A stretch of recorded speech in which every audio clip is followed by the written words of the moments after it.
merger or an acquisition, okay, or whatever business deal or business move needs to be made. So it builds on those in charge of the security program to develop ways to ensure that um, executive management, business leaders, senior management understand the understand the fact that security, as a matter of fact, in the age we have now, is actually part of the business. So imagine, it's not even a matter of imagine. This thing happens every day.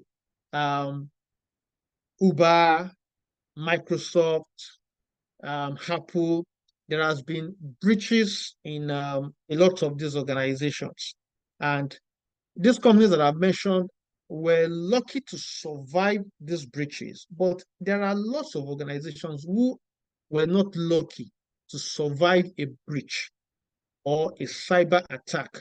The solar wind debacle is very, very popular. I'm very, very sure most of us will hear about it then, because it affected so many organizations. It was Solar Wind is a kind of a company that a lot of organizations relies on. So it was a supply chain event. It was a supply chain. Solar Winds was it, and then it affected so many organizations. So when it comes to cyber breaches or cyber attacks, a lot of organizations could not survive. So what does that mean? That means that security is business, because if a security risk crystallizes and it's so massive that it can spell doom to a business, then senior management, executive management, even the board itself, who from this study case, we can see clearly that the board should be actually accountable for security. When I mean the board, I mean the real business owners, those who own the business, okay? They should be mindful of security risk, because if they are not mindful of security risk, when it crystallizes, it can mean the end of the business. So cybersecurity is not just a panache thing, or a fashion thing, no, or a trend thing. These risks are real from what we see in the news every single day. So security is business. Therefore, as a GRC professional, part of your job, especially if you are a security leader, a CISO, you are a senior GRC professional, and all that, even as a junior analyst, okay, part of the things we'll be doing is how to communicate risk to executive management and to board in a language that they understand. Don't also forget that security entails budget. Okay, you will spend money. You will spend money to migrate into cloud. You will spend money to buy that um, data loss prevention tool. You will spend money to buy that mobile device management tool and all the stuff. How do you communicate to executive management that this investment in this tool will translate into a positive ROI? Okay, these all the things we do in GRC when you work in GRC. Okay, in your risk reporting, in your business cases that you send to senior management, you have to communicate in such a way that they are able to, understand the risk and also see how managing this risk will translate into profit. Okay, because you are actually mitigating risk. So there is a concept now. There is security management and risk management, and then there is a concept called, optimizing risk. There's something I do with risk. Risk will ever be present, okay? But how can you position yourself to, maximize this risk? How can you position your organization to, uh, you know, turn this risk into something that you can benefit from, okay? So as far as the information security is concerned, um, that's one of the things you are going to be doing ensuring that everybody is on board.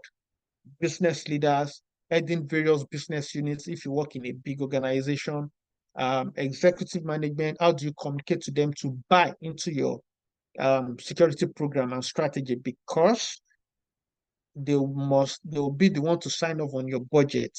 And I remember when we were taking my first session, we talked about aligning your security program with business objectives. So this is where everything, this is where everything starts to make sense.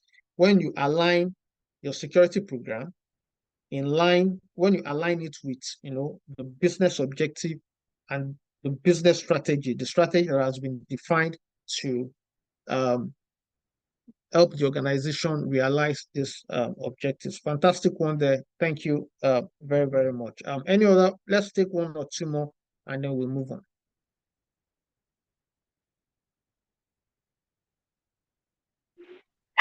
Okay, so thanks for the explanation. Always nice to hear from you. I have a question or something that I think I don't really understand because I think it was on page 9 or so when it was talking about what the board of directors and trustees or senior executives should be doing. At the Okay. senior level action, it has implementation. It says to implement. My understanding before now was that implementation stage should actually be at a lower level. Not I do not expect the senior level to be implementing, say, cybersecurity policies, for example. I was thinking that should come to at the lower managers and then maybe at the employee level, but they have it at a senior level as a senior level action. Do you know where they have it at that stage at Yeah. such a higher level? Okay. Thanks. Yeah. I get what you're trying to say. So what they are trying to say there is to make a distinction between governance and management. Now, in a typical organization, and um,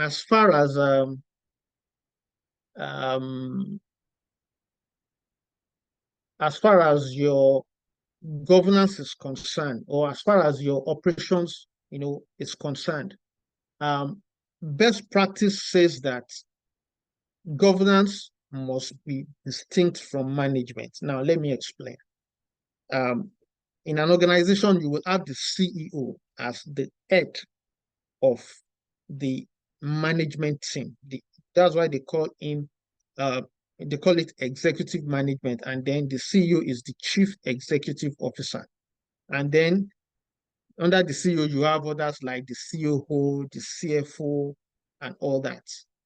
Now, best practice dictates, especially for public companies. Let's start from publicly quoted companies. Every publicly quoted company has management distinct from the board. The management is appointed by the board to operate the organization, so to speak. Okay. The board is not involved in daily operations of the organization, of the company.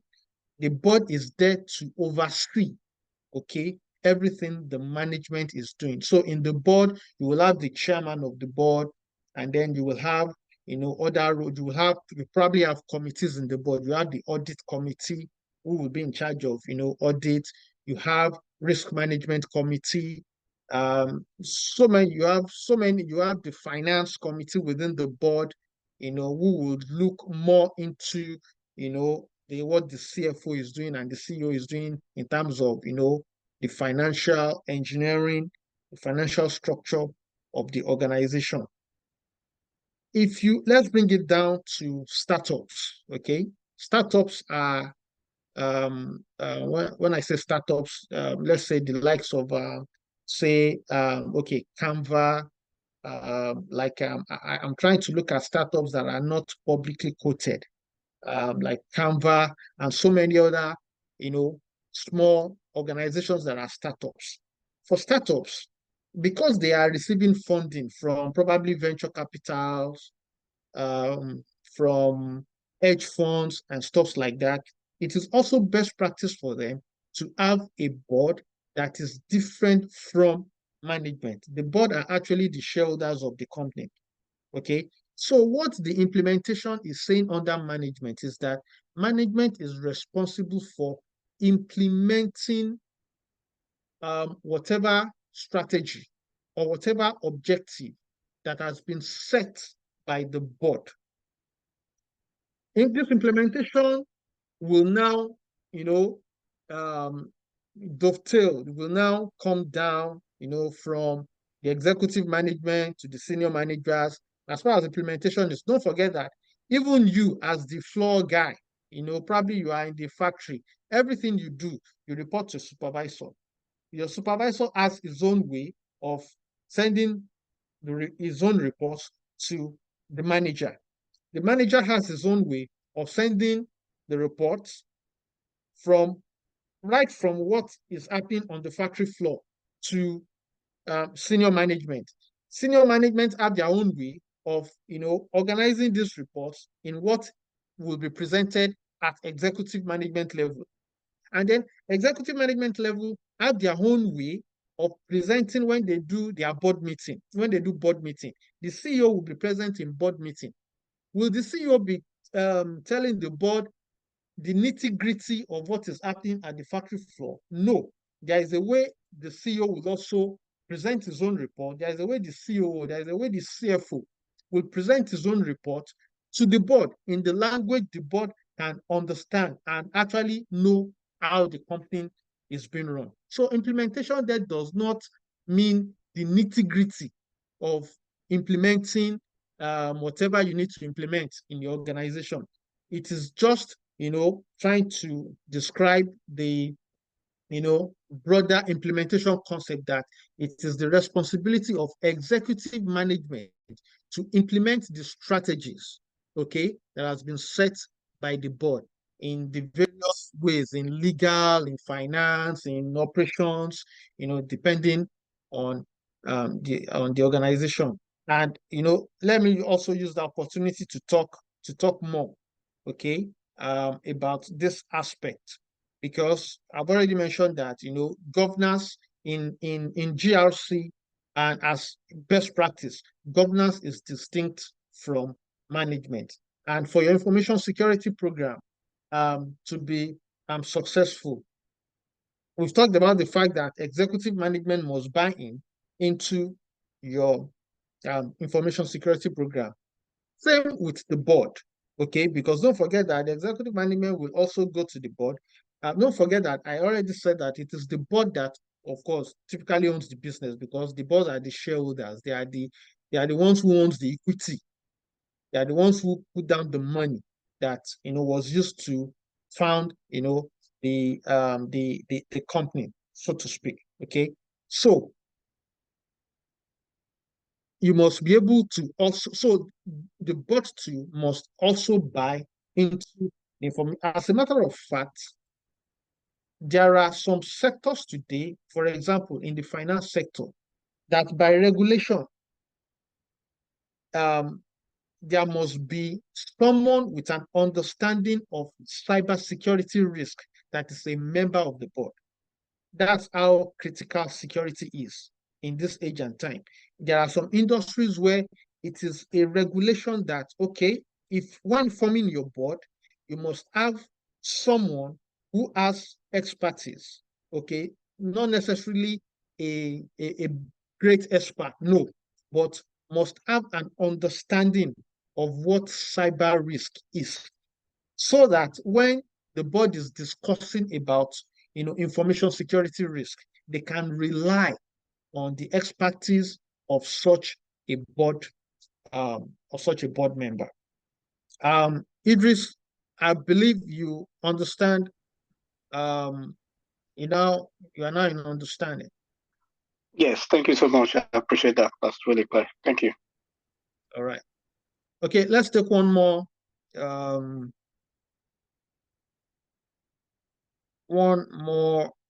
contribution or question, and then we'll move on. Good afternoon, everyone. Good afternoon, moderator, our mentor. Thank you very much. This is actually my first time here. My name is Jumoke. I was actually invited by one of my friends. I just met her about 2 days ago. That's Chinyere.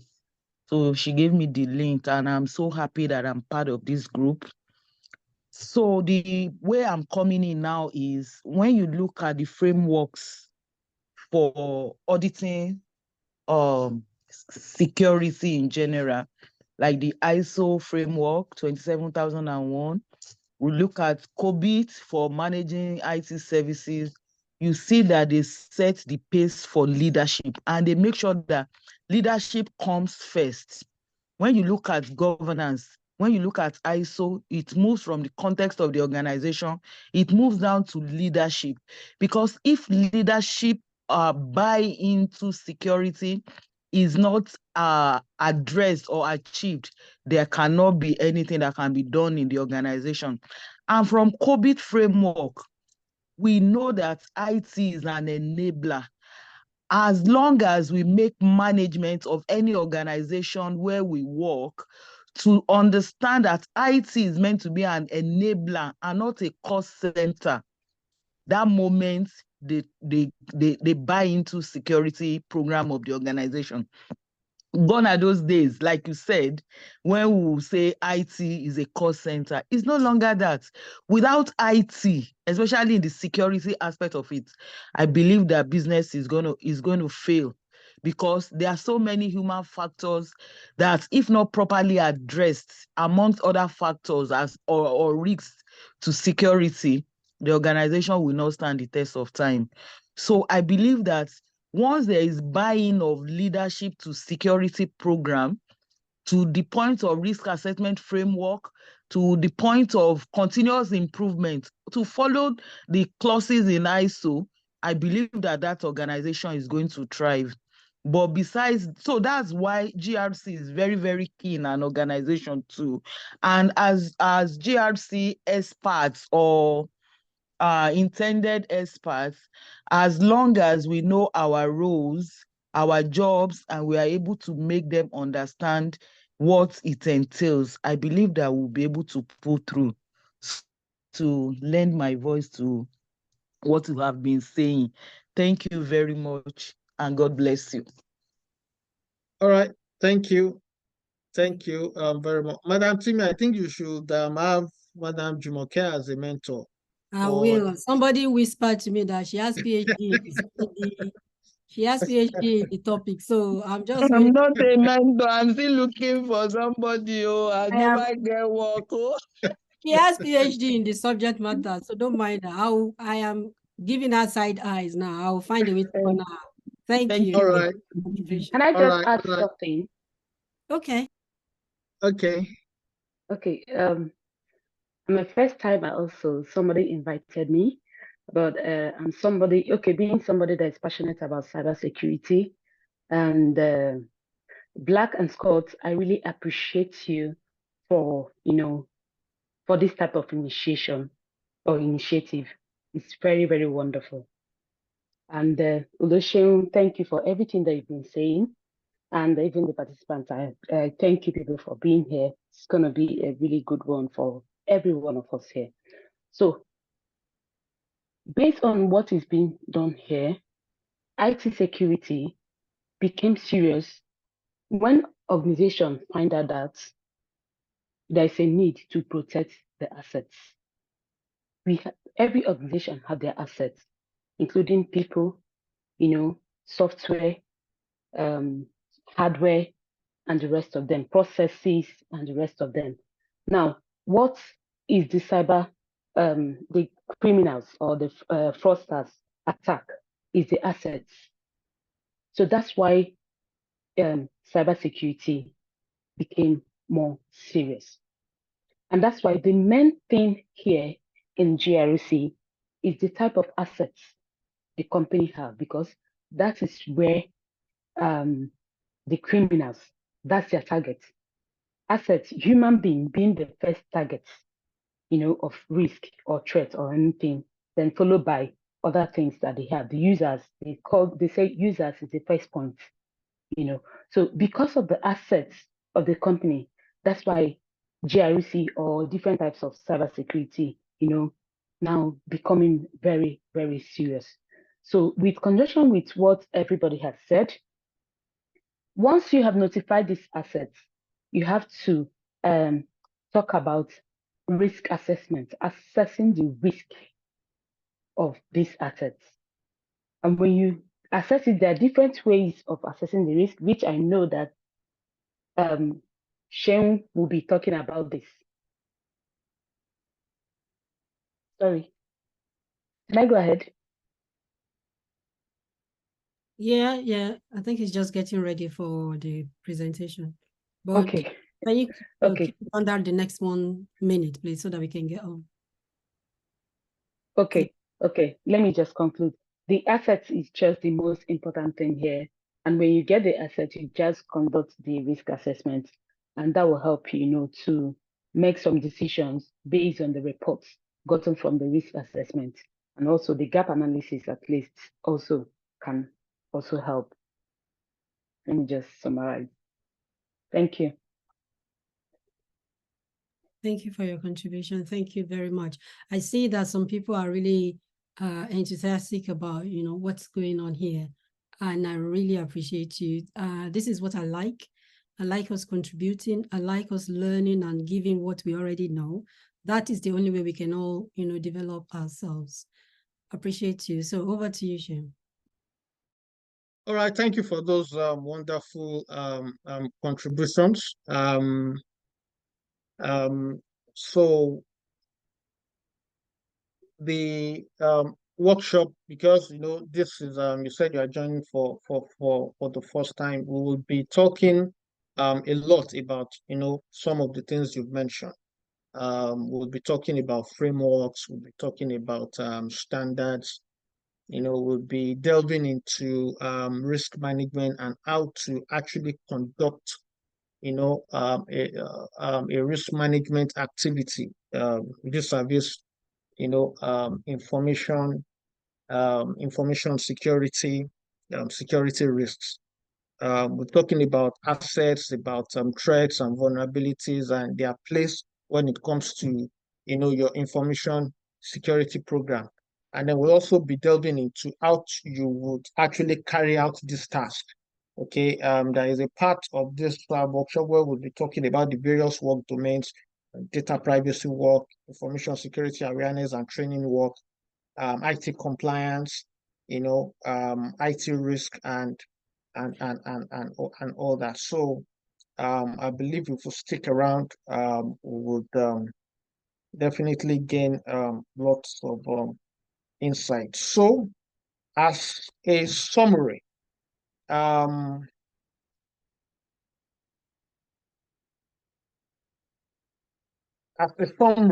this case study,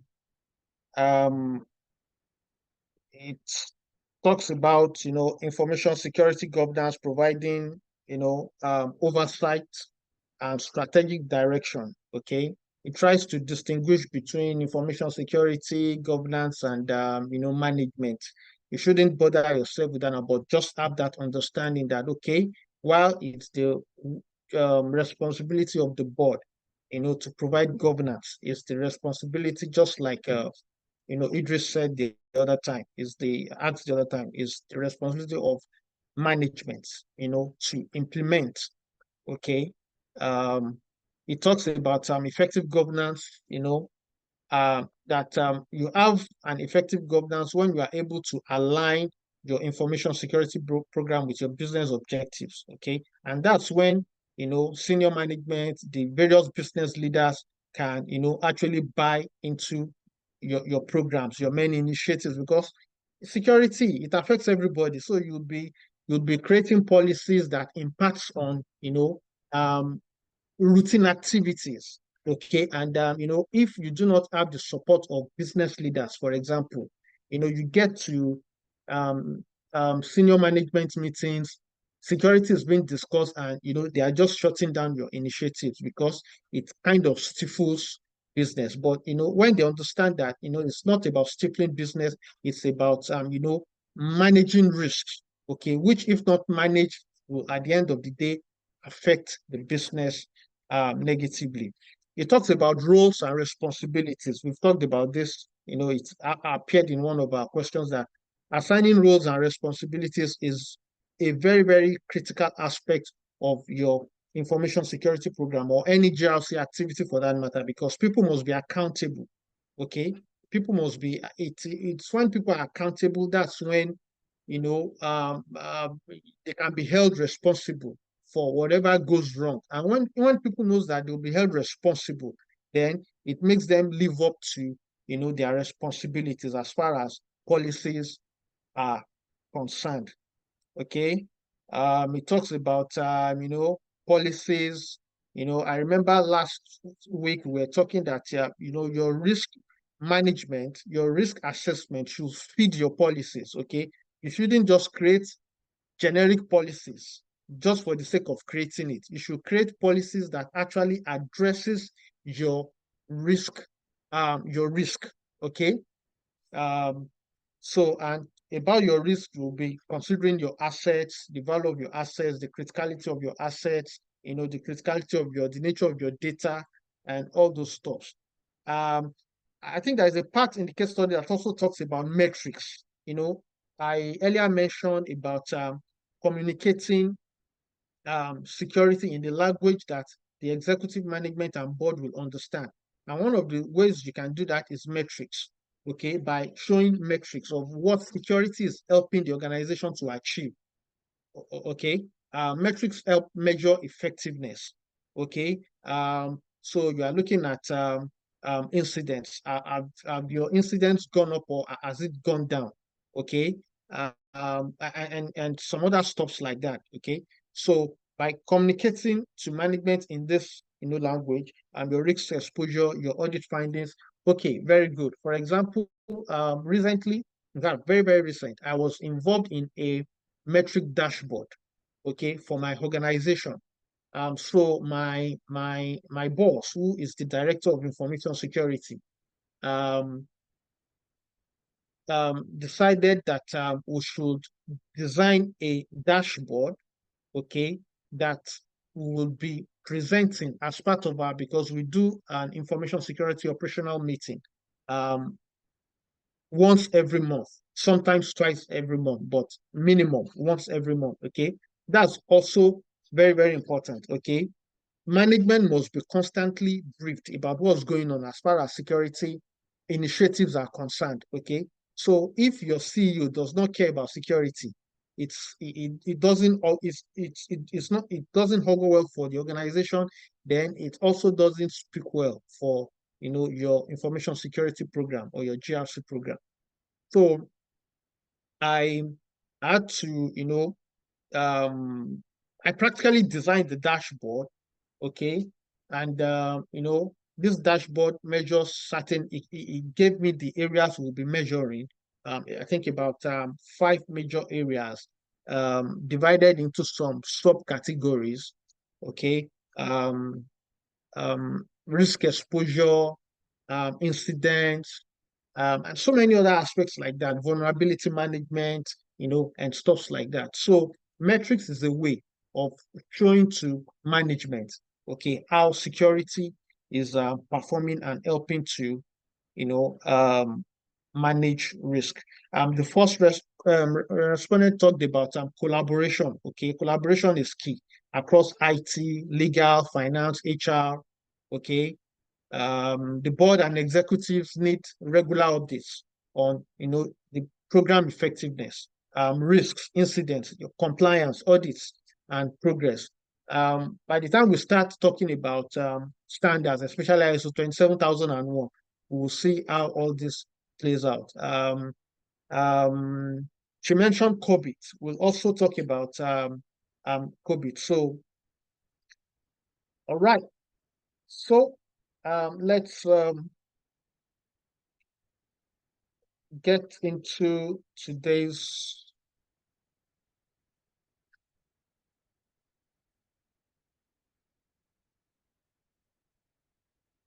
a minute, please. Let me do something here so that I can.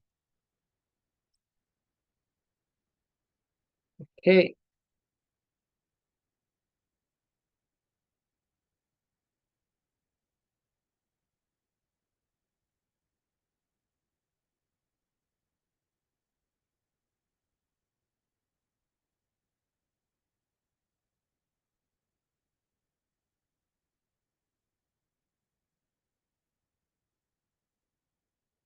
Okay, can we see my screen again? Yes, it's visible now. Thank you. All right, thank you. So today, and over the next couple of weeks, because we don't have one standard, we don't have one framework, we don't have one regulation. We'll be talking about cybersecurity standards, frameworks, and regulations. And I remember last week um, we briefly talked about, because we're talking about policies, and it's like they link into one another. We talked about policies leading to procedures, and then your procedures feeding into your processes, and then you can now use a standard to better improve your policies, because standards are hewn from best practices, global best practices, and they kind of present for you a consistent way, of implementing your security controls or your security program. So last week we did say some few things about standards, and especially about standards and regulations. So today we'll be going in depth into what cybersecurity standards are, what cybersecurity frameworks are, and what cybersecurity regulations are. They all refer to guidelines, global best practices, and compliance requirements. A lot of times, rules that organizations follow in order to assure their CIA, which is confidentiality, integrity, and availability of their information systems and data. Frameworks and standards in particular, like I said earlier, they provide your organization with a structured approach, because these are standard requirements that has been spelled out, by whichever body will be knowing them one by one as we move forward. So these are they are like a set of requirements, and all you just need is to take a look at this set of requirements. How do they fit into your strategy? Do they fit into your business objective? You adopt them, and then it helps you to be able to implement your security controls or your security program in a very structured and systematic way. So frameworks and standards, in particular, provide a structured approach to managing your cybersecurity risk and ensuring compliance with regulations. So what are standards? They are techniques generally outlined in published materials, okay, that helps you to protect your environment, as far as securing your organization. Information security, cyber security is concerned. They specify technical methods, processes, practices. Technical methods talks about the technical implementations, your encryption, your network security, and all those stuff. Processes, okay, because it's not just about technical controls. Also talk about processes, for example, things like segregation of duties, list privilege, and stuff like that. Practices and metrics that provide the foundation for a sound and effective cybersecurity program. So examples of standards include ISO 27001 or the ISO 27000 family.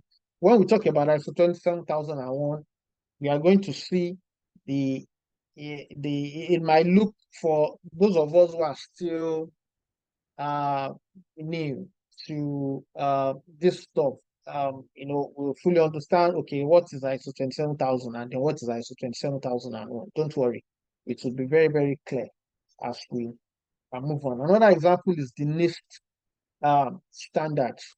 Okay, those are examples of standards. By the time we define frameworks and regulations, For those of us who were not around last week, we will fully understand, how the three are different and how, they relate to one another. So what are frameworks? They provide a common structure, okay? And what's important about frameworks is that they are flexible, okay? Standards are rigid. That's just it. Standards are rigid. In standards, you have to, for you to say you are in compliance with a standard, you have to fulfill every single requirement in a standard. But frameworks, they are flexible. You can take an aspect of a framework and for example, you can take an aspect that covers probably you are having issues with maybe asset management, or you're having compliance issues. You can look at a framework that for example, COVID. She mentioned COVID. COVID is a very, very vast framework that you can use to govern everything that has to do with IT, okay, within an organization, including IT risk, which information security risk is a subset of, okay? So you can't say you want to, COVID is an example of a framework. You can't say you want to, in as a vocabulary, we don't say you are implementing COVID. We will say you are adopting COVID, because you can't implement COVID as, you can't implement everything about COVID. COVID is about compliance, it's about assurance, it's about innovation, it's about risk management. It covers everything that IT relates with, okay?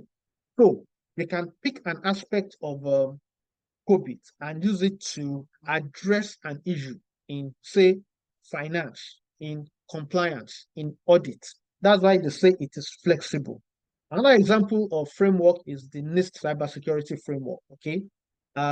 It was not designed to be, it's not designed in like a standard so that you have to implement everything. As a matter of fact, I'm not sure, but I think there is no certification against NIST cybersecurity framework. You can't say you are certified. You can say you are certified against ISO 27001. Why? Because it's a standard. So an auditor can come into your organization and have a checklist. Okay, have you done this? Yes. Have you done this? Yes. Have you done this? Yes. Oh, I can certify that you have complied with the requirements of ISO 27001, and then we give you the badge. Okay. But for NIST cybersecurity framework, because it's a framework, you are not expected to comply with it. You can decide to comply with everything. Okay, it all depends on your decision, but it's designed in such a way that you can take an aspect of it, okay, and implement it to address, a particular area within your information security program or within your IT environment. So the major difference between a standard and framework is the flexibility around frameworks. New cybersecurity framework, the critical security controls developed by the Center for Internet Security, I think that's the name, and then COVID, which was developed by ISACA. And then regulations. We talked about this briefly last week. That regulations are law, okay? Usually, set by governments, okay? And that just shows you how, critical cybersecurity risks are. If government can actually set up laws that borders on information security, and I tell you, there are tons of them, in every country, okay? So cybersecurity regulations they are mandatory legal obligations typically imposed on organizations by government authorities. Examples include, of course, we all know GDPR. Okay, GDPR is so intrusive that even companies outside the EU and UK must comply with GDPR in as much as they process the data of an European citizen or a citizen of the United Kingdom. Okay, so banks in other countries outside the EU and UK, banks in Africa must comply with GDPR if they have customers who are EU citizens or UK citizens. IPA is US based. That's the Health Information Portability and Accountability Act. It's a set of regulations that tries to set security baselines for protecting health information. Health information is a sensitive information. Okay, it's a very, very sensitive information. So it's a regulation that sets the practice of how health institutions, not hospitals alone, including insurance companies that do health insurance, including there are so many organizations along the chain when it comes to providing health care. Okay, when it comes to providing health care. So in as much as you are processing health information that belongs to a patient, okay, you must comply to HIPAA. It's a regulation in the United States, and it's a very, very robust and powerful regulation. PCI DSS, we are going to be talking about PCI DSS as we move forward under this section. That's the payment card industry data security standard. Okay. Some people can argue that PCI DSS is also a standard. Yes, it's you can say it's a standard. As a matter of fact, standard is even included in the name, payment card industry data security standard. But it's more of a regulation because, like I said last week, in as much as PCI DSS is not a government, it's not an act like the GDPR or the HIPAA, IPA, or SOX, SOX. Some of you might be familiar with SOX. It's also US based. PCI DSS is not a government regulation. Okay, it's a product of the 5 major card brands coming together. Of course, card information is very, very sensitive because if it gets into unauthorized hands, okay, it means a lot. Okay, so there was a need to start to there was a need to establish security controls around card holder data. Okay, so these companies, MasterCard, Visa, American Express, Discover, and one other, I think about 5 of them came together to establish the PCI SSC. That's the Payment Card Industry Security Council. I'm not sure about that, but that the PCI SSC, that's the name of the organization that has been put in charge of PCI DSS, and there are several other standards apart from PCI DSS. So, for example, while PCI DSS is for organizations who process, transmit, or store cardholder data, such as banks, big merchants, like the Walmarts of this world, and so many other organizations that are involved with the, processing of cardholder data. You might decide to also go into production of, debit cards. A typical example of that is VAV, VAV card in Nigeria. So if that is the case, there is a standard developed by PCI SSC that borders on, what you need to put in place, security controls you need to put in place to be able to be producing blank debit cards or blank credit cards. There are several other, we'll get to see all that when we go into PCI DSS in detail. And then CCPA. CCPA is, I think, California Consumer Protection Act. It's very similar to GDPR. It also borders on data privacy. It was enacted by the California state government and in United States. And it's so robust that other states in America are now adopting CCPA for their states. But it was actually a product from, it was actually enacted by, you know, the California government. So I believe we can now all see how the three ties together. So the three are essentially, best practices, okay?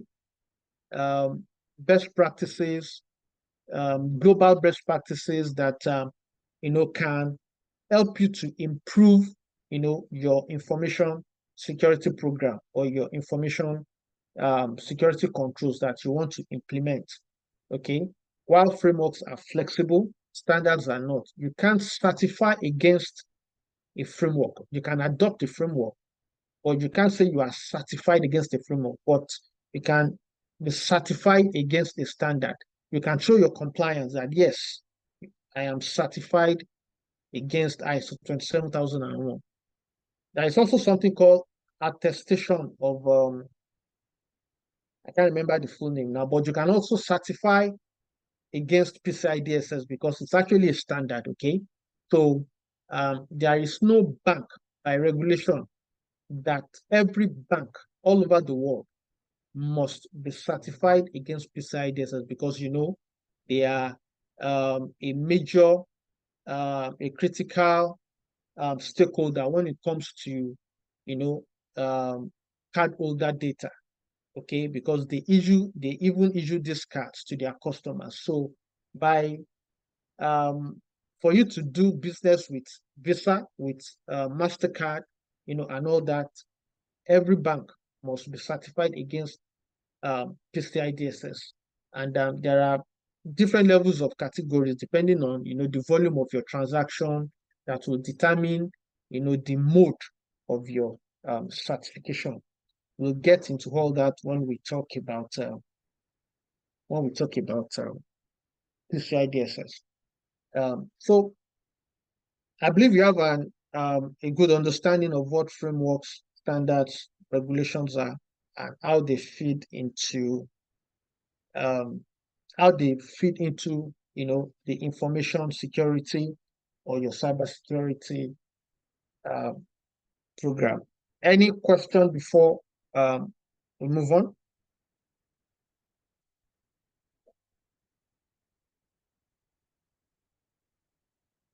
Okay.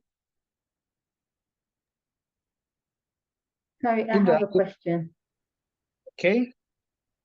Okay, so all the framework and standards you have talked about, you mentioned certification. So does it mean you have to do an exam to be certified? I know for GDPR, a lot of people have to have the certificates. So does it apply to other one like COVID, for example? If you're going to be using this framework, do you need to be certified, just like in project management, you have the different frameworks that people use, and then you have to be certified in those? Okay, I think I understand what you're trying to get at. So when I say certify, I actually mean organizations being certified against these standards. That's what I meant. So we are just launching into ISO 27001 now, so you will understand better. So an organization can say that you take the ISO 27001 standard, okay, we're all going to learn about the process of implementation. Okay, you implement it, and then you call an external auditor that has been authorized to certify, okay, and then the external auditor, example, PECB, PSI, NQA, and so many others like that. They certify you, and then you can display the certificate, as a form of, it enhances your reputation. People know, you can publicize it. So people know that, oh, this company is actually taking its information security program serious. So as a customer, okay, I can be rest assured that, oh, this company has implemented ISO 27001, which is a global information security standard. So I can be rest assured that my data, okay, or whatever I have with you is safe, okay. However, as we will see when we get into ISO 27001, individuals also have their levels of certification. So, for example, you can be certified as an ISO 27001 lead implementer. Most of these certification bodies have these courses. Okay. As a matter of fact, you cannot audit an organization.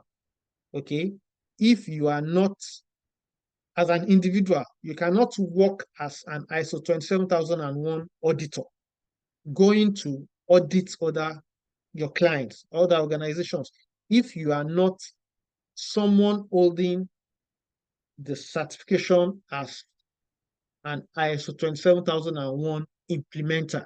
Okay, because just like you're certified in cybersecurity certification, your Security Plus certification, your CISSP certification is the same as your ISO 27001 implementer certification or ISO 27001 auditor certification.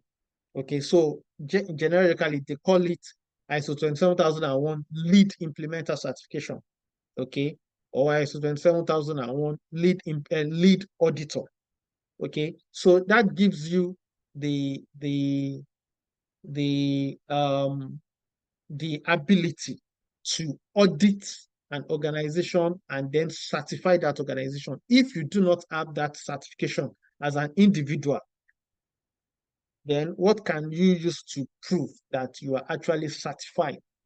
So those are the different levels. By the time we delve into ISO 27001, we will understand the concept of an organization being certified against ISO 27001, and then individuals also can undergo the course as an auditor and then be certified as an ISO 27001 auditor or an ISO 27001 implementer.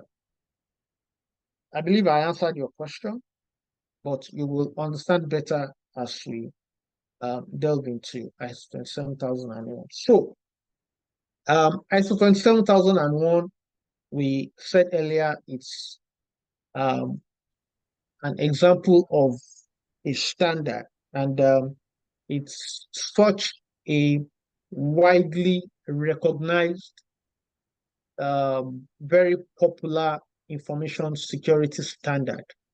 Hello, sir. Yes, ma'am. Yes, please. I want to add that you please help us add cyber, because I realized that even if you are going Add for what? any I didn't get that. Cyber Essentials Plus as a standard, because in the UK here, in the UK, when you see any job advert that has to do with GRC or information security analyst, they usually add Cyber Essentials Plus. Cyber Essential, I think, is in 2 stages. The first one is Cyber Essentials itself, which is like a self-assessment for organizations. But the second one, they usually, the regulatory body usually audits organization against the standard. So please, maybe you can do research more on Cyber Essentials Plus. It's one of the requirements if you want to work in the UK when it has to do with GRC or information security Actually, job you're right. roles. You're right. Black and Scott is actually going through, some of our members are actually going through that certification with ISME. I have taken one and I have passed the assessor. I'm waiting for the essentials to be reviewed. So Okay. very important. All the government is making cyber essentials mandatory across organization in the UK. and it's the UK recognized by the National Cyber Security Center, Yes. recognized certification that all organizations now must abide. So that is Yes. correct. Thank All you. right, thank you. Yeah, thank you. Cyber Essentials is, we are going to be covering Cyber Essentials. It's funny that it did not appear in this presentation, but absolutely. We'll also be talking about cyber essentials. Thank you. All right, so let's move on. So, like I was saying, ISO 27001 is, a very, very popular and widely recognized international standard for information security. For information security, it's arguably, I'm not sure about that, but it's one of the leading international standard that is focused on information security. It was published by the International Organization for Standardization, ISO, in partnership with IEC, that's the International um, Electrotechnical Commission. Sorry. I think I'll talk briefly about the two, the role of the two, and why they are the ones who would, publish this kind of a standard. The full name is actually ISO IEC 27001, but it's common to say just ISO 27001, and the official name is Information Security, Cyber Security, and Privacy Protection, because it's a collection of best practices that helps in information security, cyber security, and also data privacy. So you must have noticed it is called Information Security Management. Excuse me, please.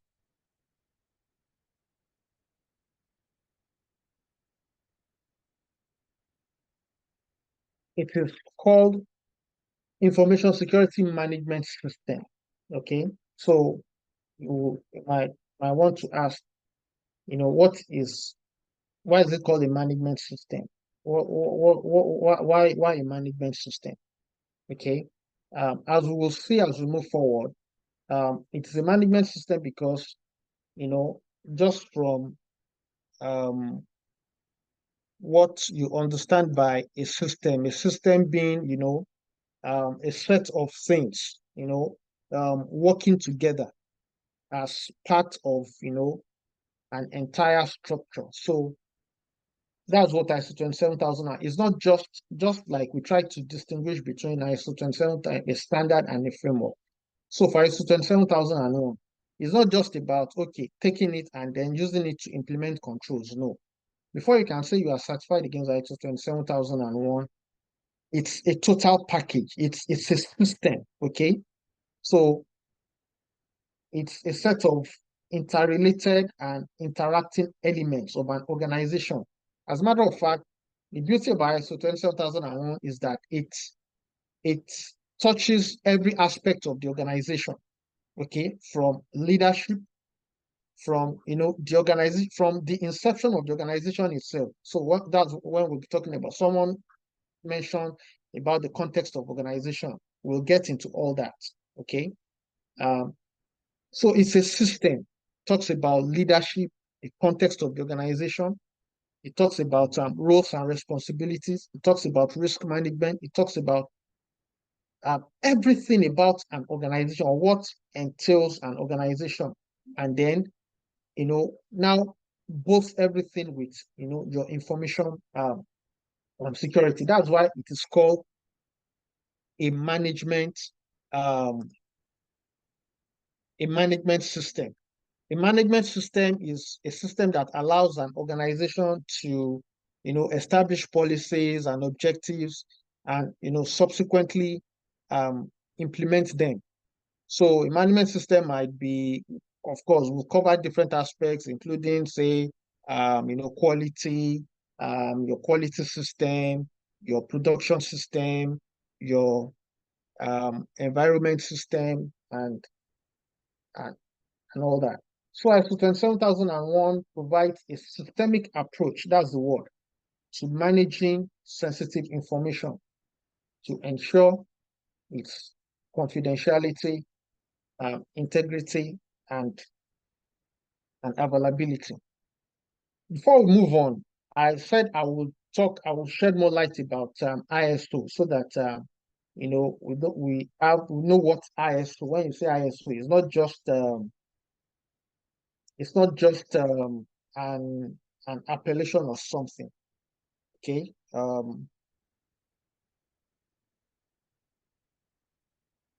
Let me see if I can. Okay.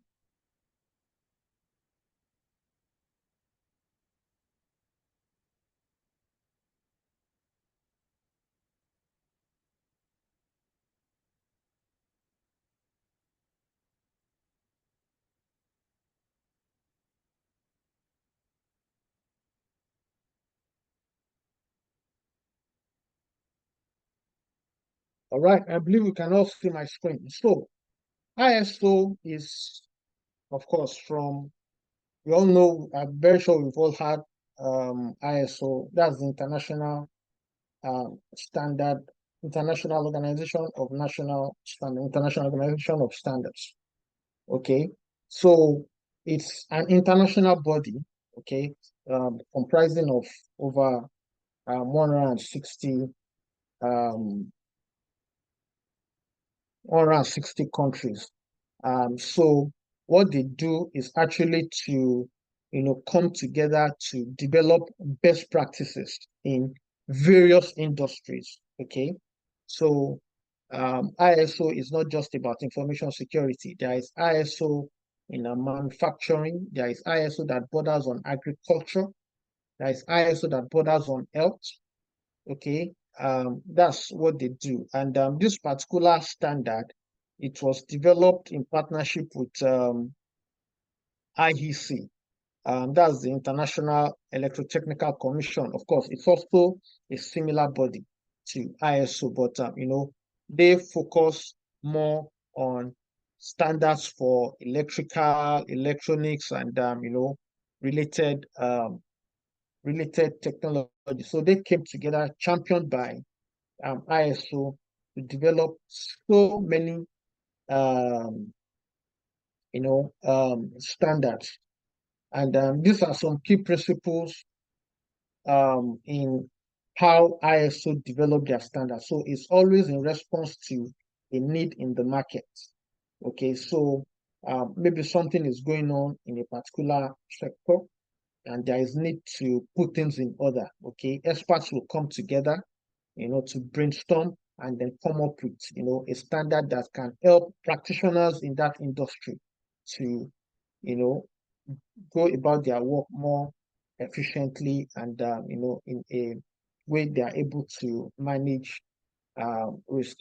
Like I said earlier, is based on global expert opinion, okay, through a multi-stakeholder process, and it's also based on consensus. The development of ISO standards is based on a consensus approach. Comments from all stakeholders are taken into account, and there are no seniorities. It's not like the UN, where, as we can see, some countries are more powerful than others, which is expected anyway. But as far as ISO is concerned, every member has, they have the same authority, they have the same power, and every comment must be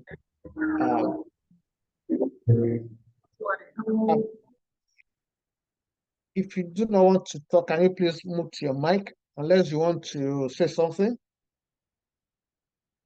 And ISO 27001 is not the only management standard, okay? Like I said earlier, as you can see here, there are so many of them.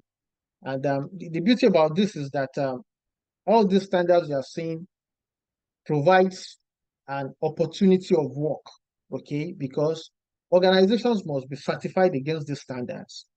So what it means is that organizations who will certify against the standard needs people who understand the standards to work in their company. They will be as a matter of fact, there are some rules that you might have seen that will say that are even titled ISMS manager. Okay.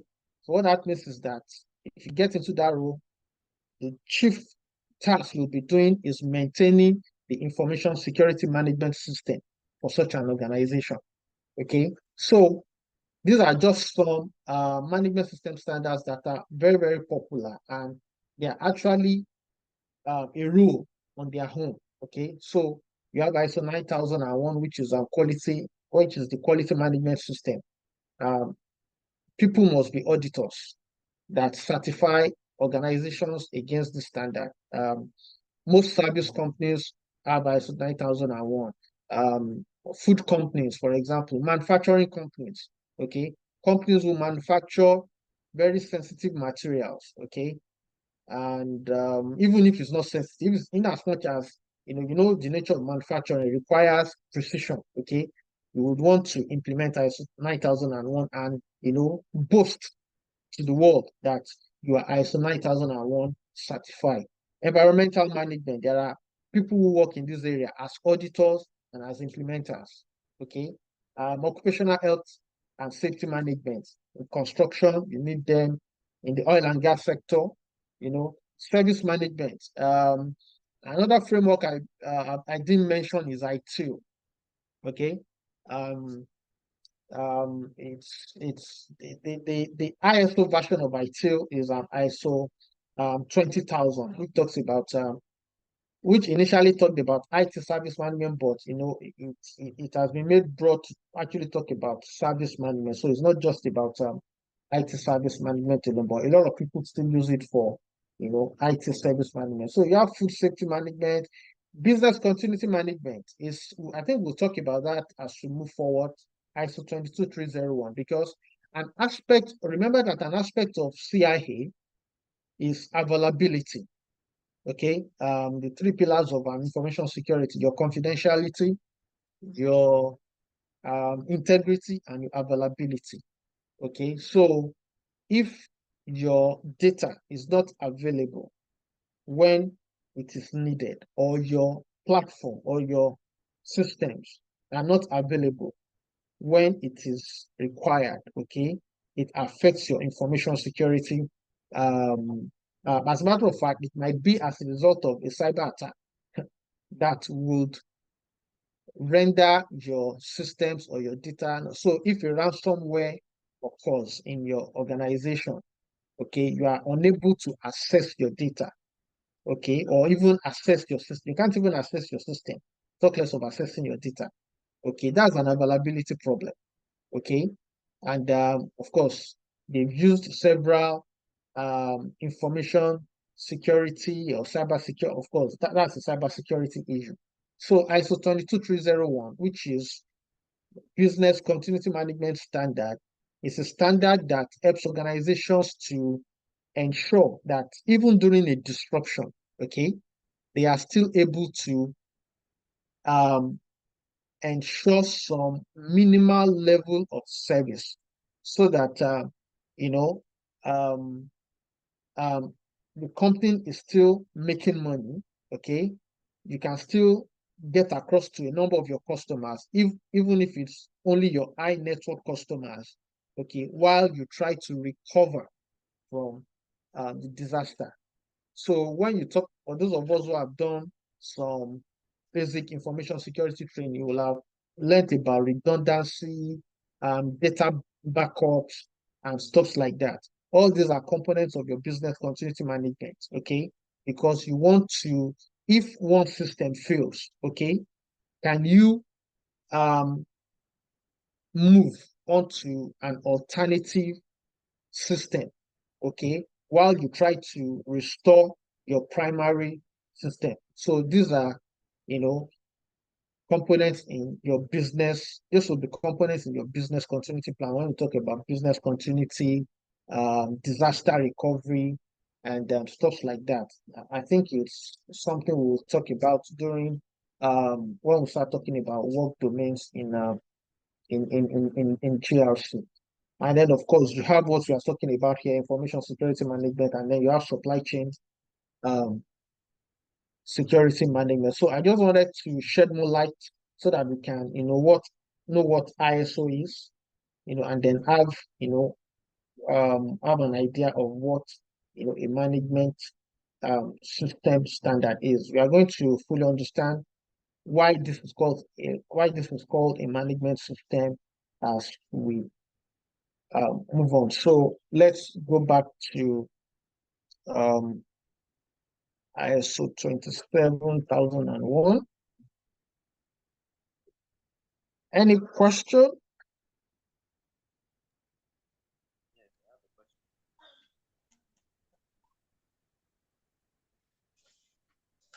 Yeah, Shew. Okay. Right. Shew. Yes, I'm with you. Yeah, okay. My question is just all the standards, do we really have to memorize them or just get No, no. You don't have to. There's nothing you don't have to. I just wanted to, help you get, an understanding when you hear ISO that, ISO 27001, yes, it's 27001, okay, but okay, what's ISO? So that's just what I wanted to, how to shed more light that ISO 27001 is just one of the many, as a matter of fact, ISO 27001 is a member of the ISO 27000 family, just like you can see somewhere. I think we saw that earlier. I'll be showing us the entire family, okay, and why ISO 27001 is the only one we are talking about. We are also going to talk about others. For example, we are going to talk about ISO 27002, which must work hand in hand always with your ISO 27001. Don't worry about all that. You will fully understand. So you don't have to memorize anything. I just wanted to, show more understanding of what ISO is and how ISO 7001 relates to others. So this is a brief introduction. We can't finish everything about ISO 27001 today. We will conclude it next week, and then we'll also probably conclude PCI DSS next week before we go to, I think, either NIST or Cyber Essentials. I can't remember in which order. Okay, so why would an organization want to, adopt ISO 27001?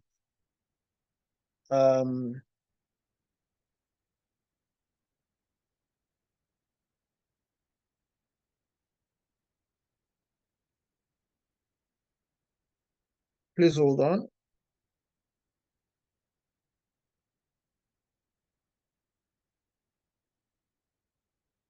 So why would an organization want to adopt ISO 27001? Of course, the direct benefit, it improves your information security. You'll be implementing controls. ISO 27001 will help you to assess your risk, okay?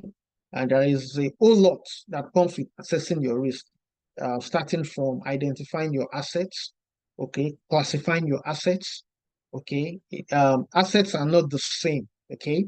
So I think I remember in our first introduction to GRC, we talked about why it at times it may not make sense, okay, to protect an asset, probably because if the annual rate of a risk crystallizing on that asset is low, and even if the cost of replacing the assets is also low, and the cost of implementing a control is very high, okay, so I would rather prefer to lose that asset and purchase a new one, purchase another one, than implement a control that which cost is is very, very expensive. Okay. So these are considerations when it comes to implementing controls, and we are going to do that and also do a lab work with ISO 27001, where everything ties together. Okay, so you'll be improving your information security. Of course, it improves your governance framework, because you've implemented ISO 27000. Remember that ISO 27001 is a management system. It's a system. It's not just a list of controls. It's a system. So it's a package. So it helps in your governance. Okay, because in ISO 27001, you'll be developing policies. In ISO 27001, there is an aspect of it that brings in the management. Okay, management will be involved. There's an aspect of it that brings in internal audit, so assurance is involved. So all this helps you to implementing ISO 27001 alone as a way of helping you to improve your governance system, even just by implementing ISO 27001 alone. Conformity, you'll be conforming with compliance requirements, because like I said last week, a lot of in a lot of industries, ISO 27001 has become a must. Okay, the regulators will say you must implement ISO 27001. Okay, so and it helps with marketing. Okay, because you can tell the world that you are taking, as an organization, you are taking your information security seriously, and so your people can trust you. They can trust you with your data. Okay, if you go to the site of Google, Facebook, all these organizations, the big ones and the small ones, you will see that they brand ISO 27001. For those they will brand ISO 27001. They will brand UK companies will brand, some UK companies will brand Cyber Essentials. Okay, it's a marketing, it's a way of telling your clients or your potential clients that yes, they can trust you with their data. And then, of course, that will bring in more money for the organization. Okay, this is what I just, these are all the things I just mentioned here about improving your information security, improving your governance, helping you to conform with compliance requirements and all that. Okay, let's move ahead. So the key concepts of ISO 27001, of course, the first is the pillars of information security.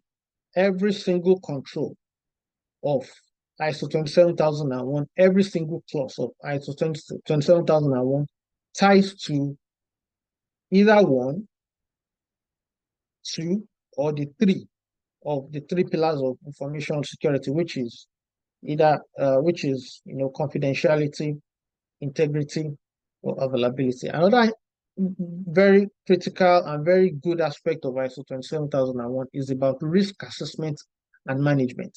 Okay, which is something you can't say you won't do if you are really taking information security serious. Okay, because it's about risk, it's about identifying your risks as an organization and then managing those risks.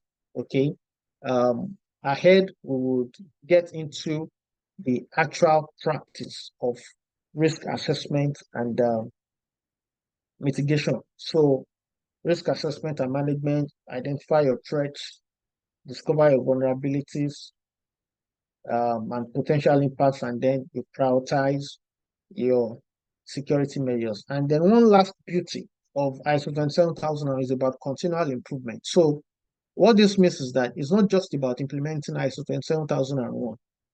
Improvement has been built into ISO 27001. So you don't implement ISO 27001 and then you go to sleep. No, there are things that have been built in such that you would continually improve your ISO 27001. When we get into the clauses, we will see where all this comes out. How you actually get into the business of continually improving your ISMS in areas of planning, in setting your objectives, in your annual risk assessment, your annual audit, management review. All this ties into continuously improving your ISMS. Okay, so I guess we'll stop here today. Let me just briefly talk about the structure of ISO 27001, and then next week we would go into the details of the structure, talking about the clauses, and then talking about the annex of controls to actually understand how you can implement ISO 27001. So in essence, next week we will actually be talking about how you can implement ISO 27001. So this is a graphical structure of ISO 27001.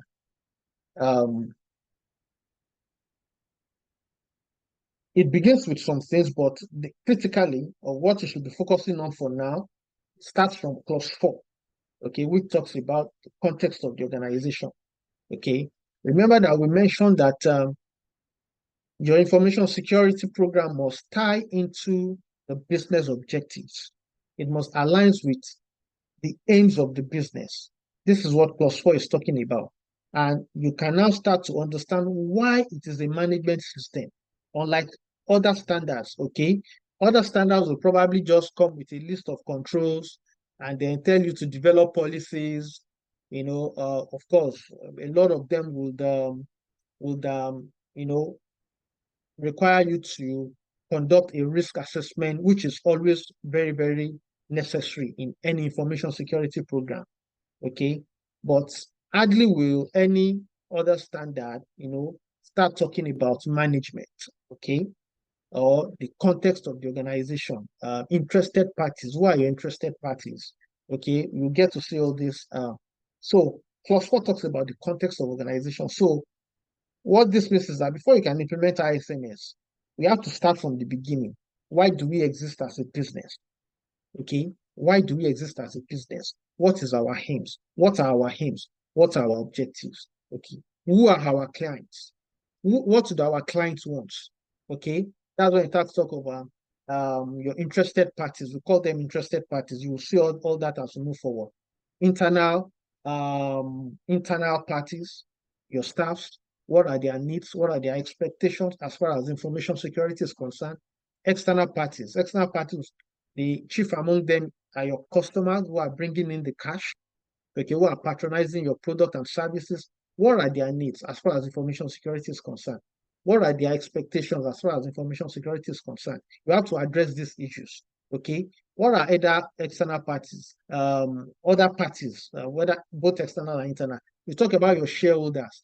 They are part of interested parties, okay? You talk about the government. The government is an interested party. You talk about your regulators, those regulating your industry, okay? All these are members of your interested party, okay? You can even talk about your competitors, okay? If you think they matter, okay? As far as your information security is concerned, okay? That's what clause 4 is about, context of an organization, okay? Then clause 5 talks about leadership, okay? Implementing ISO 27001 involves resources, starting from money to people to policy, developing policies and enforcing them. All this relates to leadership, okay? Leadership must show support, okay? Leadership must show support, okay? They must approve the business case for the implementation of ISO 27001, okay? They must buy into the idea, into the project. They must provide resources in terms of budget, okay? They must back responsible officers with necessary authority, okay, to go and implement ISO 27001, okay? And then clause 6 talks about planning, okay? You can't start implementing if you are not planned. So you have to plan, okay, what would be our risk criteria, okay? What is our risk tolerance? And stuff like that. Okay, what are our objectives and how will we plan to achieve the security objectives? That's what you do in clause 6. Clause 7 talks about support.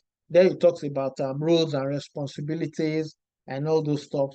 Clause 8 is where you actually now implement your ISO 27001. Okay, you conduct your risk assessment. Okay, you identify your risk, you analyze and evaluate your risk, and then you come up with risk controls, your security controls to mitigate this risk. Having evaluated them. Okay, these are the ones to prioritize. Okay, these are the ones that are acceptable and stuff like that. We'll be doing all that when we do risk management function. Performance evaluation. This is where you talk about this is the place of audit and assurance, because you need to continually audit your ISO 27001 to ensure it is achieving its purpose, because it's a system. Okay, so you need to continually audit and show that assurance. Okay, and then improvement. This is where your also under performance evaluation, that's where your management review comes in. At least, according to the standard, at least once in a year, management must sit down, okay, to talk about ISO 27001 at executive management level. Okay, your CEO must be involved to look at, the objective that has been set. Has it been realized? What your audit report will form an input into this management review. Okay, what were the audit findings? How critical are these audit findings? Have they been mitigated? Have they been addressed and corrected?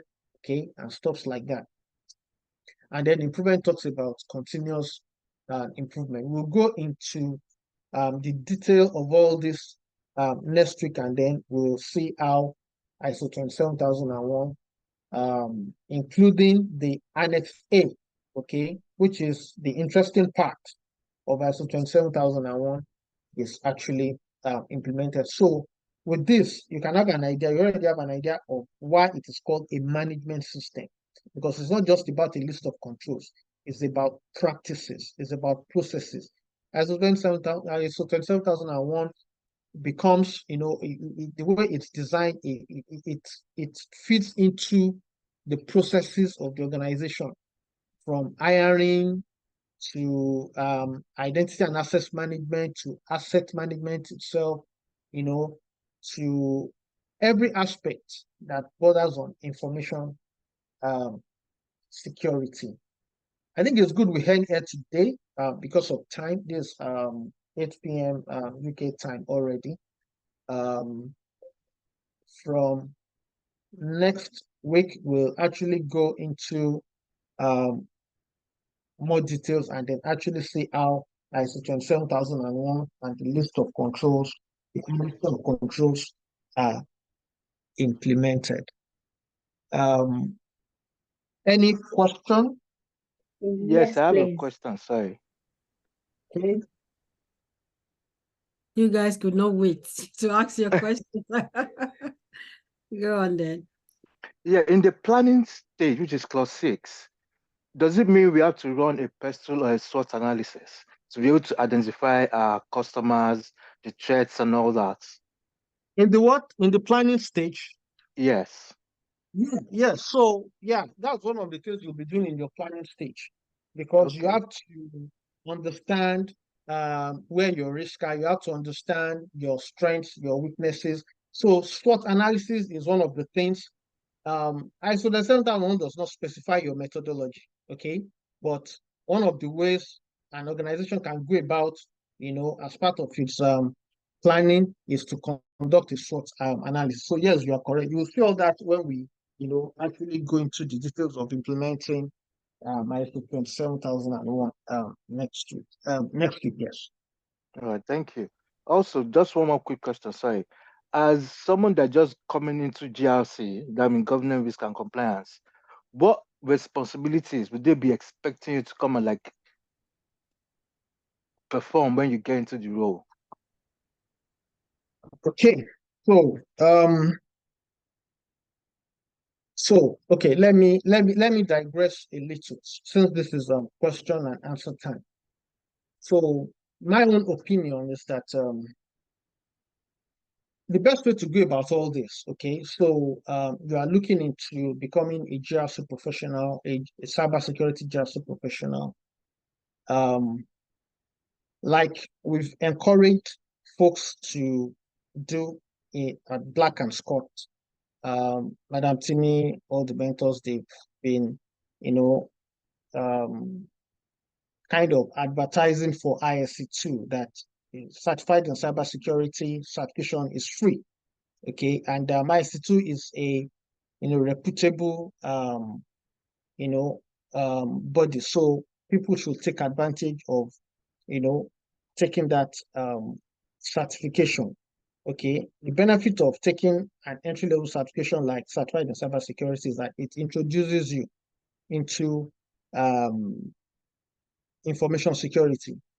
I'm in a group that at the time, the issue of certification became an heated debate.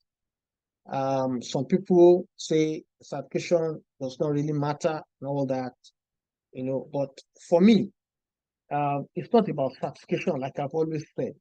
It's about, going through that study guide, and if you are able, write that exam, that the knowledge you've gained, no one can take it away from you. So you have the fundamentals of information security. I will tell you the reason why I have to digress is, and then I'll answer your question. So another thing certification does, from my own experience, is that it takes away confusion. So what do I mean by that? So a lot of people who are trying to come into cybersecurity, they are confused. Where do I start from? Okay, where do I start from? And it's true, cybersecurity is wide. Okay, today you hear of vulnerability management, tomorrow you hear of penetration testing, and then application security, and then you hear of SOC. Yep. Then you can't do all these things. So where do I start from? Okay, I use certification to simplify my journey. Okay, so when I was starting, of course, my background is engineering, and I've always wanted to go into IT anyway. So I've always stood at the fringes of IT, always reading about networking and all that. So what I did was to take A+ certification, okay, because I wanted to understand, okay, I wanted to have the understanding. I did, in fact, as a matter of fact, my intention was not to write the exam. I just wanted to take a study guide of that certification and then study it. And then I read A+, okay? The first part, which talks about the hardware part, and then the software part. I can't remember the technical names now, the code. So I did that. After doing that, okay, and I went for Security Plus, okay? Okay. I did Security Plus. After the Security Plus, now I went for Network Plus, Computer Network Plus. Of course, I didn't intend to write the exam of Network Plus, but I felt that I just wanted to know the basics. Now, for someone else, it will have been confusing, okay? But because I was leveraging, there are certifications for all these parts, okay? Because I was leveraging certifications, for me, it was kind of easy because I've already mapped out through research. I've already mapped out that, okay, for me to have an hands-on of, IT fundamentals. Okay, let me do A+, and then I do Security Plus to understand cybersecurity. And then I do Network Plus to understand, the network aspect on top of the OC model and all those, stuffs. Okay. And then from there, I started looking for a role. Now, why am I saying all this? I'm saying all this because by the time you go through all that, okay, you would have reached a level where you already know the place of every role, okay? You know the place of SOC and what SOC analysts do, okay? You know the place of ethical hacking or penetration testing. You know the place of vulnerability management, okay? You know the place of network security, of application security, okay? I'm saying this so that, you know, someone who is a little bit confused, you know, and new to all these stuff can probably, you know, take up this strategy, okay, and run with it. Now, talking about GRC, okay, it's difficult to just come into GRC without an understanding of cybersecurity fundamentals, and that's why I have to talk about what you know I just spoke about now. That if you think you can, you know, understand all these stuff without cybersecurity fundamentals, whether it's certified in cybersecurity, whether it's the other free ones too, like the Google cybersecurity analyst, the IBM cybersecurity analyst, and all those many going to YouTube and all those stuffs, you cannot really, you know, appreciate, you know, the concept of cybersecurity GRC, because when you talk about vulnerabilities, when you talk about threats, okay, when you talk about segregation of duties, least privilege, okay, you may not fully, you know, understand these stuffs. So talking about roles in GRC, GRC is very, very wide. In GRC, we talked about governance, we'll be talking about risk management. There are some roles that are called IT risk, okay, or information security risk. That's the title of the role, okay? It's still under GRC. I will consider data privacy, even though that's the beauty of it. A lot of these roles can stand on their own. For example, data privacy. Data privacy, some people will argue that it's a standalone cybersecurity role on its own. Yes, but you know, depending on the organization. For me, I work in a small organization. Okay, it's a startup. Okay, and in information security, we are only 3 or 4. Okay, I will say 4 because the fourth person is from DevOps. You know, but so data privacy can stand on its own. So I also do a lot in data privacy. I conduct data processing impact assessment. I conduct so many things I do under data privacy, okay, which is actually a role on its own. So there are several, okay, but you will fully appreciate these roles when you have the fundamentals of cybersecurity in place. When you have it, it helps you to know how they all fit together. Okay, what is SOC doing? What is penetration testing doing? Application security, GRC, what are they doing? Was I able to answer your question? Yes, you have. Thank you. Thank you. Okay, thank you. I have a question. It's relating to the advantages of ISO 27001, and it's the advantages. Can you please talk more on the incremental revenue? That part, I didn't get that part, please. Okay, so when I say incremental revenue, remember that before incremental revenue, we talked about marketing. That you know, you can brand ISO 27001. You can say your organization has been certified. What that certification means is that you have implemented ISO 27001. You have implemented controls to protect and secure client data. And if you go to website of organizations, if you go to their security page, you will see, in fact, some people will even put it in their front page because everybody knows that security risks are real.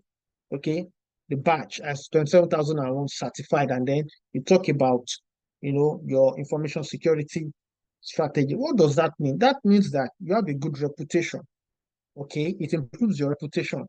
Okay, customers can trust you. Partners too can trust you. I was explaining last week that you can't do business with some organizations unless you are ISO 27001 certified. Okay, I will categorize my company as a sub-processor. Okay, so we work with organizations that already have client data with them. So we take this client data and then we process it further to achieve an outcome. Okay. These companies, before they do business with us, especially the big ones, okay, they will, part of their requirement is that you must be ISO 27001 certified. Okay. So if we must do business with them, it means if we are not ISO 27001 certified and we want to do business with them, we have to go and get ISO 27001 certification. What does that mean? It means increased business opportunities. Okay. It means we are able to bring in money, okay, from these clients. And also remember that for every breach that occurs, you are losing money. Okay, you are losing money in terms of customers will leave you. The latest last year there was a breach at this password management company. What's the name? LastPass. Okay, there was a breach at LastPass. A password management company being breached has serious implications because people have stored their passwords on your platform, and then hackers have gained access to the passwords of these people, passwords into very, very critical applications across the world. Okay. Now, what happened? A lot of companies, and this LastPass is, mostly LastPass, apart from individuals too, there are organizations who have implemented LastPass as an enterprise password management solution. Okay, so they've implemented it as every employee must manage their passwords using LastPass. Don't forget that last week the issue of password expiration came up. Okay, where as best practice, we don't talk about password expiration again. Okay, unless the organization has not implemented that as a best practice. Okay, it's not it's not security mature to make your password expire, because when password expire, people will look for an easy way. Okay, they will just form one easy password and just put it in again, probably even recycle a password that has been used in the past. And most of these passwords are already in the password dictionary of hackers. Okay, so one of the benefits of one of the controls an organization will implement if you are not expiring your password is to probably adopt a password management application. And so when LastPass was breached, a lot of individuals and corporations, enterprises left LastPass. Okay, because it was not safe for anybody to be there because they had been breached, and then went to another organization.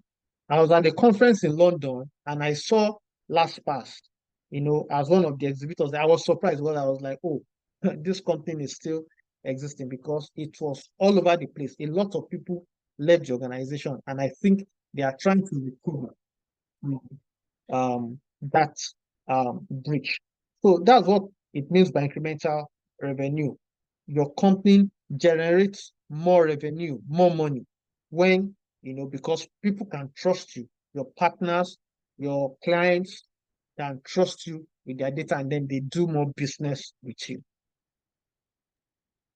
Thank you. Sorry, please, as a follow-up to what you've just said about LastPass, how secure is it to save password locally on a device? Like Google has password management system.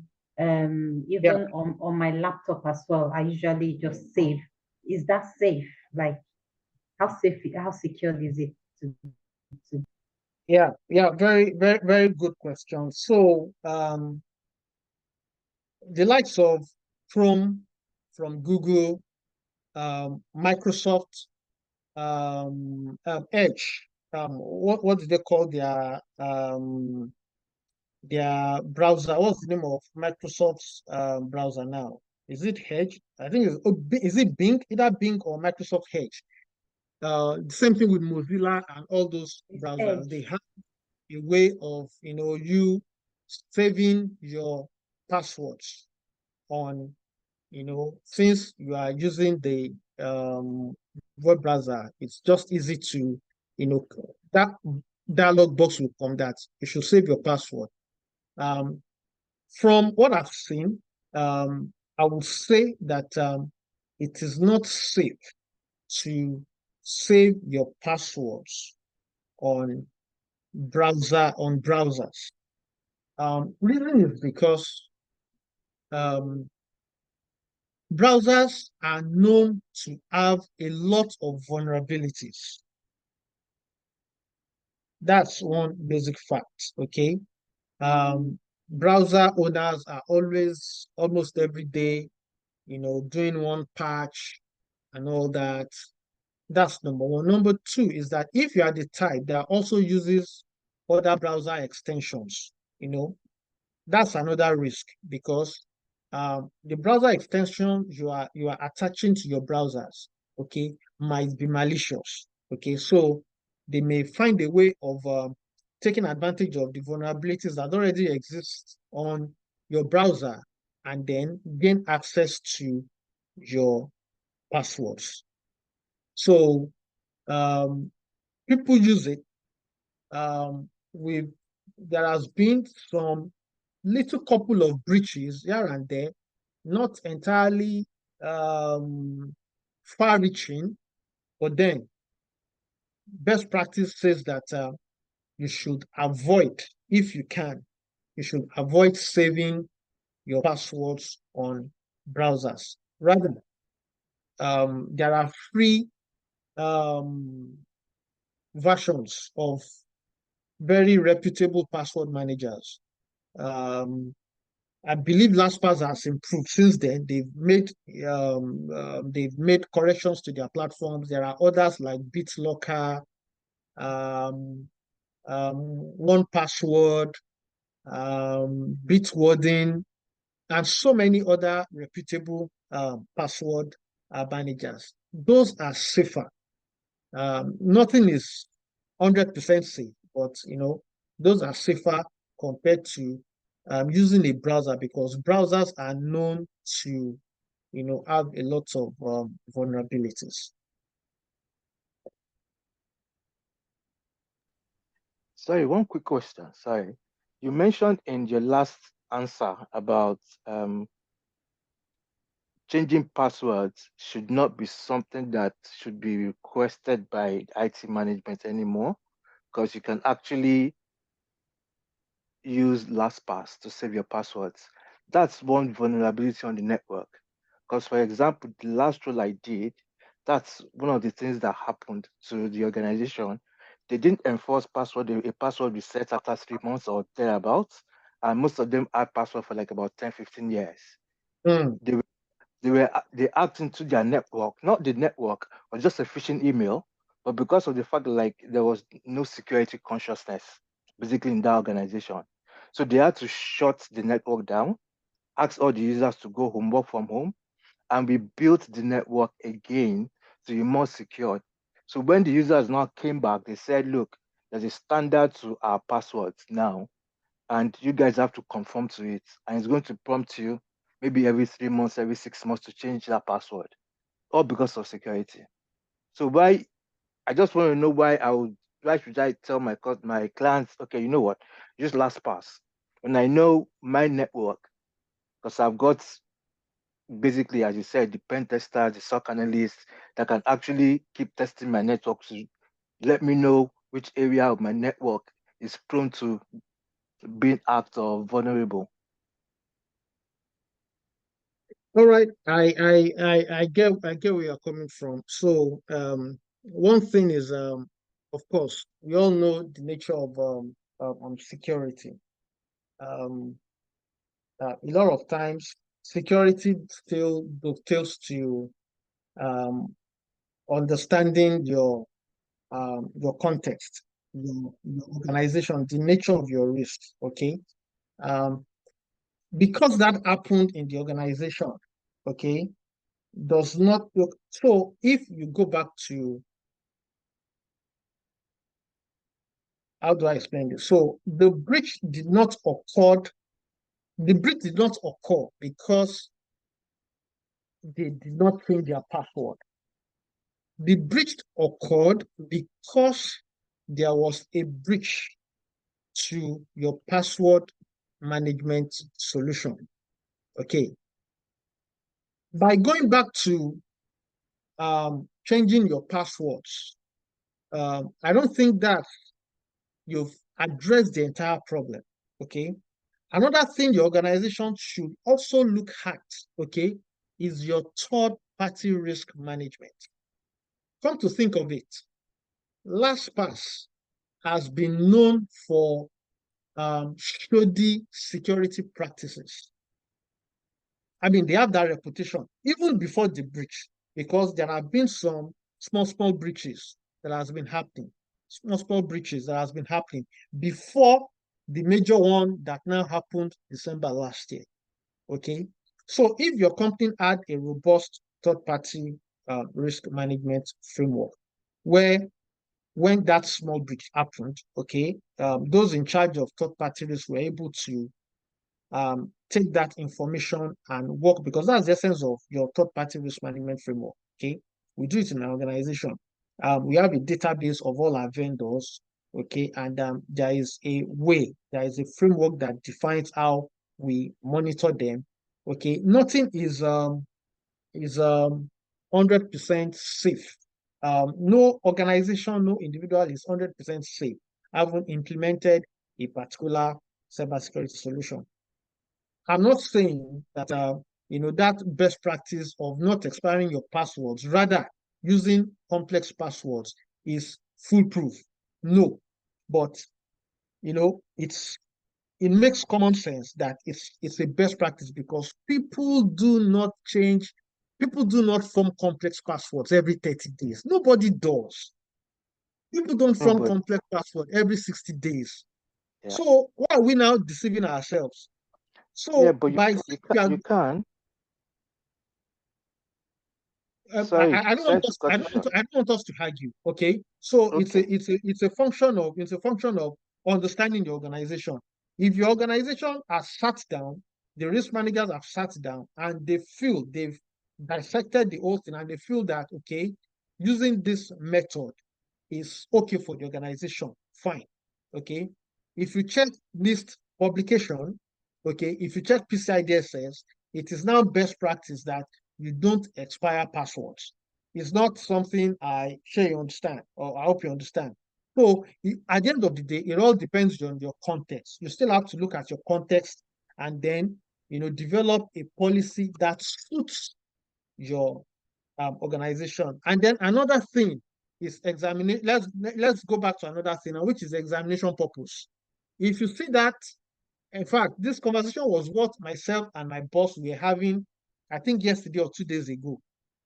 If you saw that question in an exam, while your organization has considered it and did not implement it, okay, the correct question is no password expiration, because that's now a best practice in cybersecurity.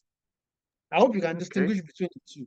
So myself and my boss were talking about the fact that, you see, a lot of times you get into exams, you see stuff, and you are just shaking your head that, man, this is not practical, this is not realistic.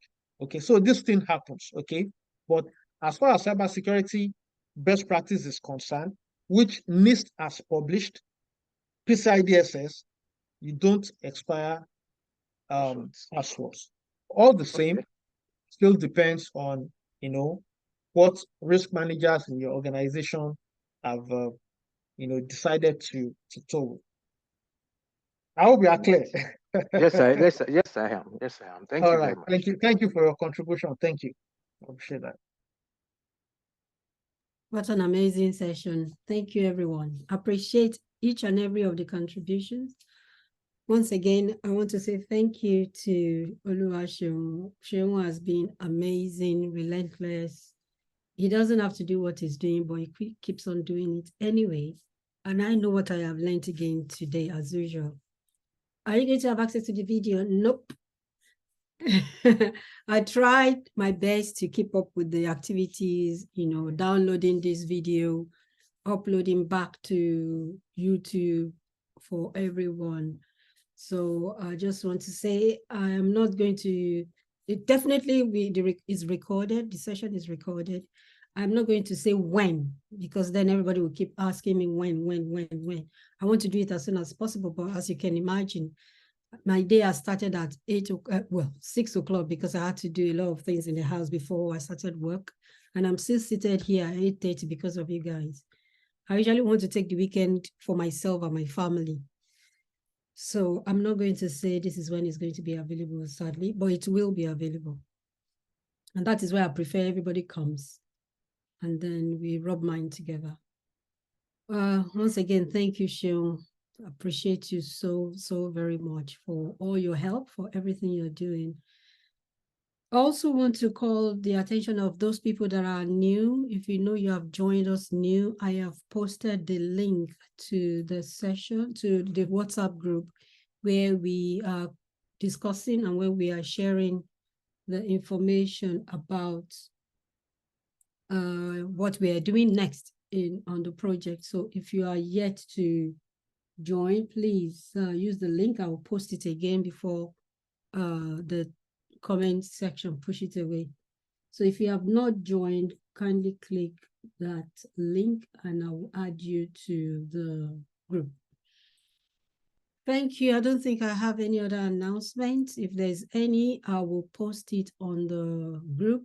But if there isn't any, wish all of you guys the best of the weekend coming. Yeah, so oh, sorry, I think you. Yeah, sorry. For those asking for the ISO 27001 standard, it will be made available from next week. We'll go through the document itself, and it's something.